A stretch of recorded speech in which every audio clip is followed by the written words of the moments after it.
beberapa hari lalu Presiden Prabowo bertemu dengan sejumlah tokoh, ya, yang dalam tanda kutip tokoh ini disebut sebagai tokoh oposisi, teman-teman.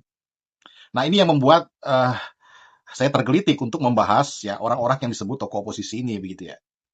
Saya melihatnya malah tidak ada karakteristik ya atau unsur-unsur apapun terkait dengan tokoh ini dikaitkan dengan tokoh oposisi, teman-teman. Saya malah tertarik kalau yang dikatakan tokoh oposisi itu adalah Amin Rais ya, kemudian Anies Baswedan dan Megawati Soekarno Putri seperti itu. Nah, kenapa kemudian yang dianggap sebagai tokoh oposisi itu Said Didu, Susno Duwaji, Abraham Samad dan Siti Juroh ya. Nah, pertama kita bahas dulu Said Didu, teman-teman ya. Saya melihat Said Didu ini sebagai seorang buzzer ya. Dia sebagai aktivis media sosial yang memang cukup kritis kepada pemerintah begitu ya. Tapi saya melihatnya bukan sebagai tokoh oposisi atau tokoh politik. Dan saya tidak melihat ada pengaruh yang kuat ya, baik secara elektoral, politis, dan apapun terkait dengan Said Didu ini, teman-teman ya. Saya melihatnya dia sebagai seorang mantan pejabat, mantan aparatur pemerintah ya, yang mungkin saja saat ini lagi rindu untuk berada di jabatan-jabatan itu ya, dan menikmati fasilitas jabatan di pemerintahan itu ya kan. Nah, jadi sekali lagi tidak ada karakteristik yang bisa kita kaitkan Sedidu sebagai tokoh oposisi ya. Nah, yang kedua kalau kita bicara Susno Duwaji, teman-teman. Susno Duwaji ini juga mantan aparatur negara ya. Dia mantan polisi.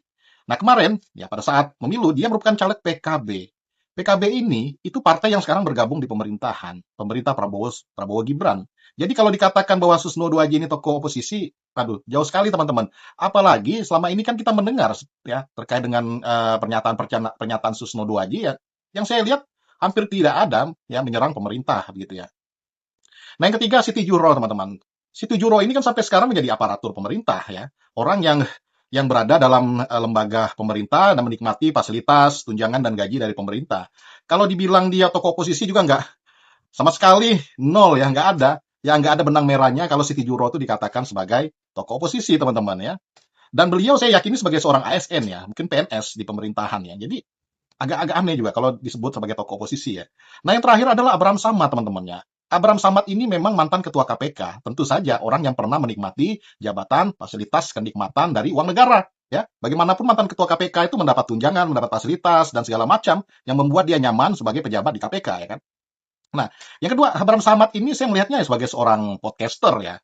Memang konten-konten yang diproduksinya memang sangat kritis kepada pemerintah. Tapi kita tidak bisa mengatakan bahwa dia sebagai tokoh oposisi ya. Dan tidak ada juga ya gerakan-gerakan, manuver-manuver yang saya pikir itu sangat sangat mengganggu jalannya pemerintahan. Hampir tidak ada, teman-teman. Jadi sangat-sangat ironis sekali gitu ya kalau dikatakan mereka ini sebagai tokoh oposisi. Nah, tapi sekali lagi ya teman-teman bahwa untuk bertemu dengan siapapun itu hak prerogatif seorang presiden.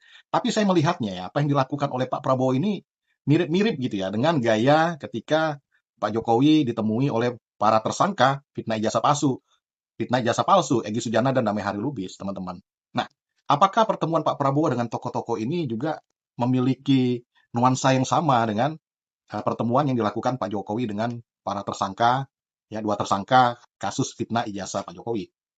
Ya, artinya begini teman-teman, eh, bisa saja ya pertemuan Pak Prabowo dengan mengundang Said Didu, kemudian juga Susno Duwaji, Abraham Samad dan Siti Juro ini kan bisa saja melukai perasaan mereka-mereka yang selama ini juga kritis kepada pemerintah seperti Gatot Nurmantio, Fahrul Razi, ya kemudian juga ya Herbel Seno dan lain sebagainya.